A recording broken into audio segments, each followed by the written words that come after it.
The morning it happened, Ayan was late for work again. He rushed out of his apartment on the 14th floor, earphones jammed in, scrolling through messages his girlfriend had left unread since last night. The elevator was crowded. Everyone stared at their phones. Nobody spoke. That wasn't unusual in Karachi anymore. When the elevator doors opened at the lobby, Ayan opened his mouth to say shukliya to the watchman who held the door. Nothing came out, not even a whisper. He tried again, louder inside his head, but his throat only vibrated silently. He thought it was a dream. Then he saw the watchman's lips moving too, forming the same confused shapes. No sound. Outside the street that normally roared with rickshaws, vegetable sellers, and school vans was completely quiet. Engine still growled, horn still blared, but human voices had vanished. People opened their mouths in panic, shouted without noise, waved hands like drowning swimmers. By 9:17 a.m., every news channel had the same red breaking news bar. Global vocal failure. No known cause. Scientists called it sudden universal aphonia. Religious leaders called it the Day of Truth. Social media simply exploded because phones still worked, keyboards still worked, and for the first time in human history, nobody could lie with their voice. The first hour was chaos. The second hour was curiosity. By the third hour, people discovered they could type, and they began typing what they had never dared to say out loud. Ayan reached office. His boss, Mr. Kamran, was already typing furiously on the projector. I have been stealing from the company for 8 years. I hate all of you. The entire floor froze. Someone started crying silently.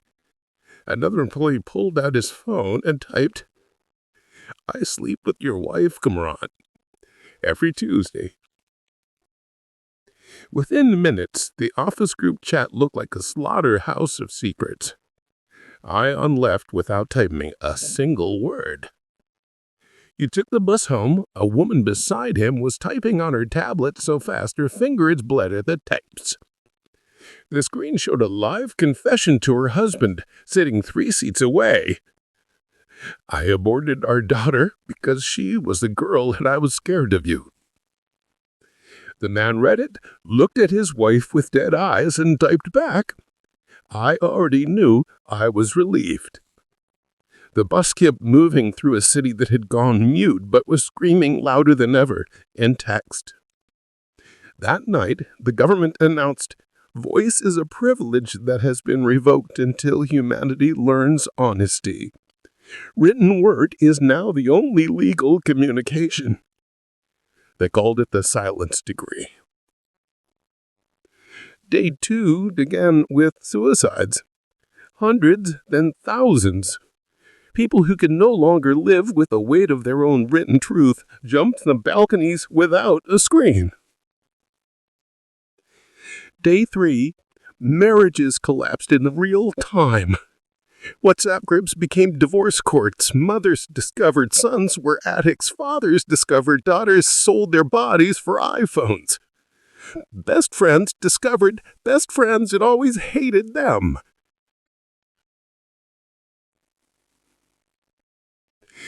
Ayan locked himself in his apartment. He turned off his phone, but the world leaked in anyway. Through television subtitles, through the screaming silence of the streets, through notes slipped under doors. His girlfriend, Mahira, had left him 247 messages. He finally opened them. Message 12. I never loved you. I love the idea of a boyfriend who earns more than my ex. Message 89. I have been cheating since month 2. Message 200. Your mother was right about me. I'm trash. Message 247. I'm pregnant. It isn't yours. Please don't reply. I can't bear to read your kindness." Ion sat on the floor and stared at the ceiling for 12 hours straight. On day 4, money lost meaning. Banks were empty because nobody could shout passwords anymore. ATMs ran dry. People started trading food for handwritten apologies. Ion's mother sent him a letter by hand. It took her 6 hours to write.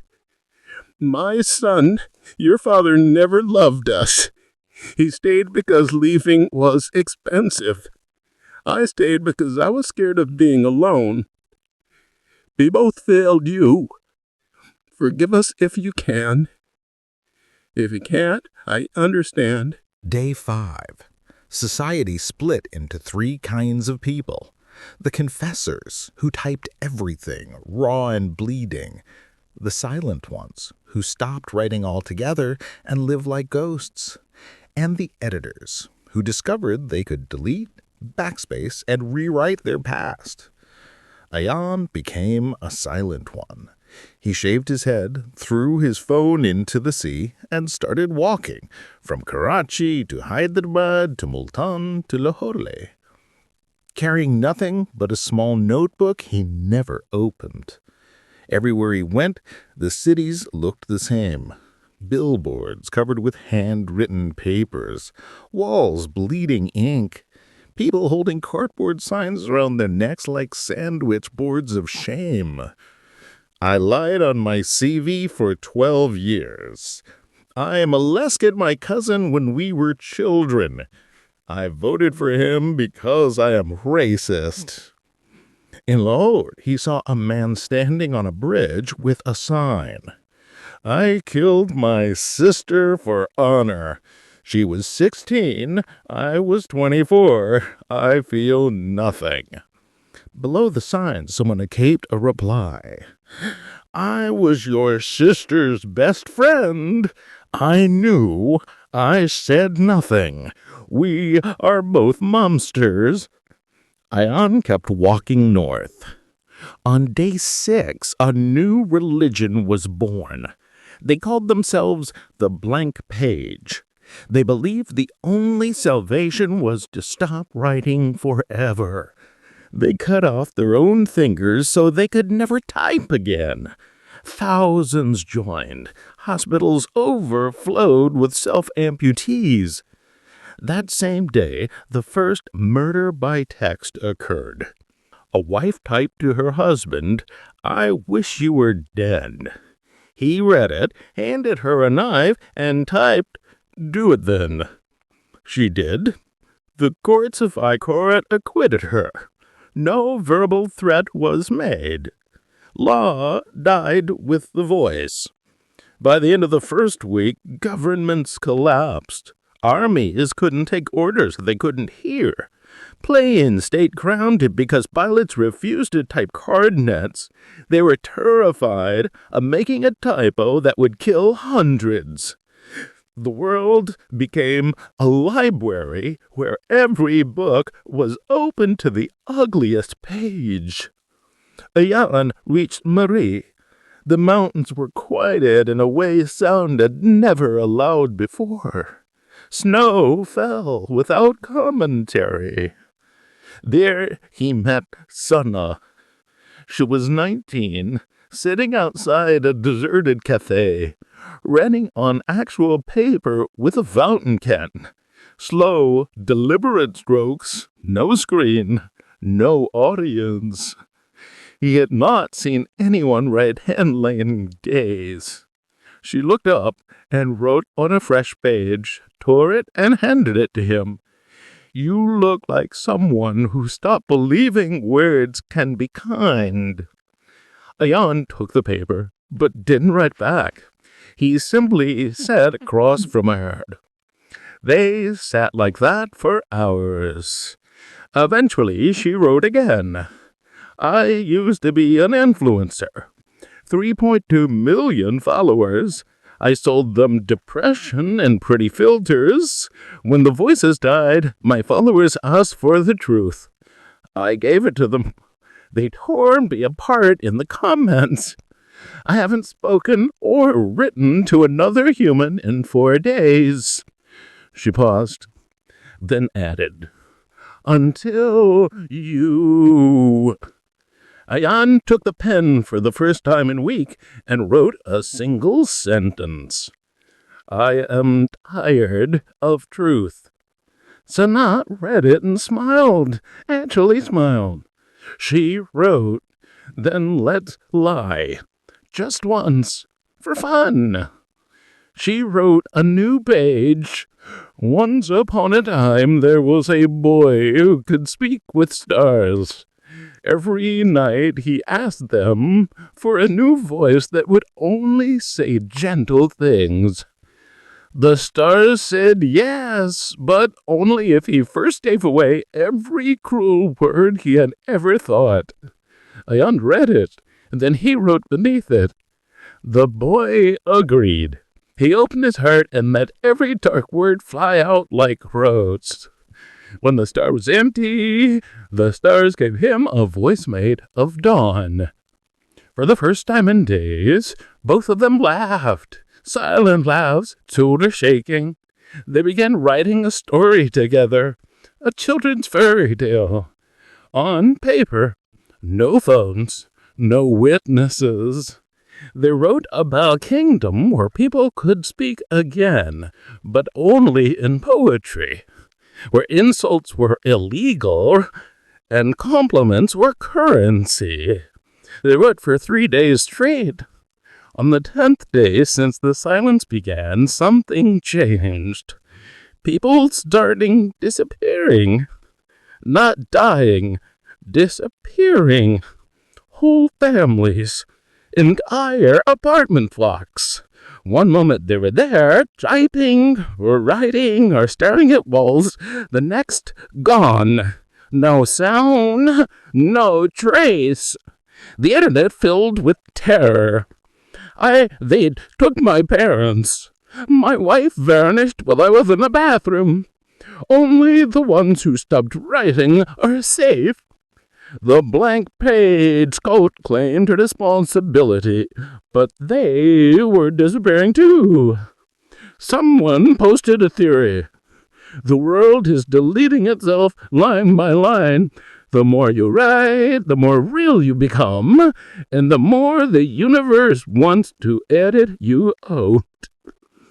And Sanat read it from a cracked phone they found in an empty hotel.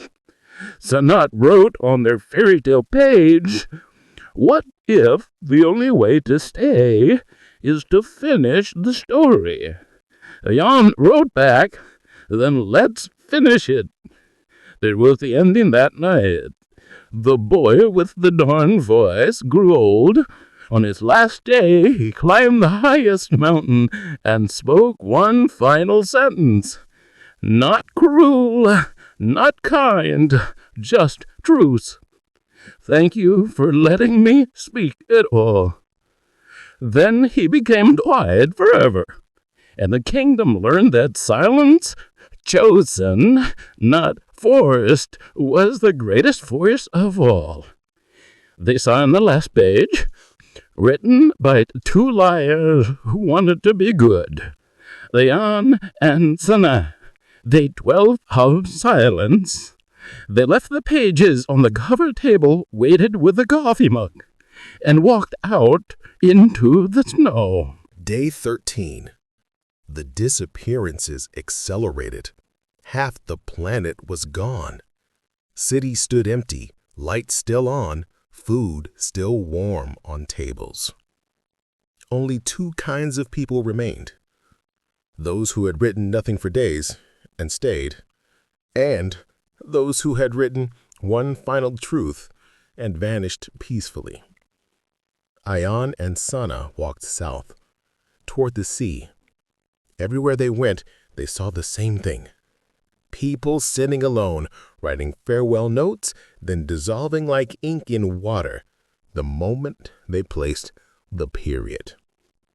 A mother wrote to her children, "I was never brave enough to be the mother you deserved." She disappeared mid-sentence. A billionaire wrote, I bought everything except a reason to live. Gone. A politician wrote a 400-page confession. He vanished before he could finish page 27. The world was proofreading itself to death. On the 14th day, only a few thousand people were left on Earth. Ion and Sana reached Clifton Beach at sunset. The sea was loud, the only thing still allowed to make noise. They sat on the sand. Sana opened their fairy tale pages one last time. She wrote on a fresh sheet, "I think we were meant to write this story so we could choose how to end ours." Ion read it and nodded. He took the pen and wrote slowly. "I choose to stay quiet, not because I have nothing to say, but because I have said enough." Sana smiled with tears. She wrote, "Me too.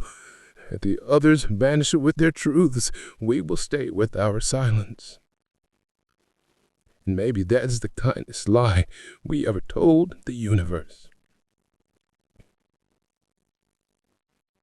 They burned the fairy tale pages in a small fire. The smoke rose without apology. Then they did something no one had done in 2 weeks. They held hands and said nothing. Absolutely nothing. Day 15 never came for most of humanity. But for the few who remained, the silent ones who chose not to write their exit, the sun rose anyway. Years later, archaeologists, if any are left, will find empty cities covered in billions of pages, confessions, adulations, apologies, suicide notes. And on the beach in Karachi, they will find 2 sets of footprints walking into the sea, stopping suddenly. No bodies, no final message, just silence. The truest story ever told. Because sometimes the greatest truth is the one you refuse to speak or write. And the world, exhausted from screaming itself to death in text, finally learned to shut up.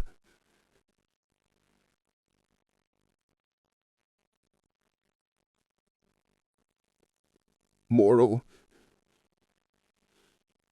in a world that demands your every secret, the ultimate act of rebellion and mercy is to keep some things unsaid.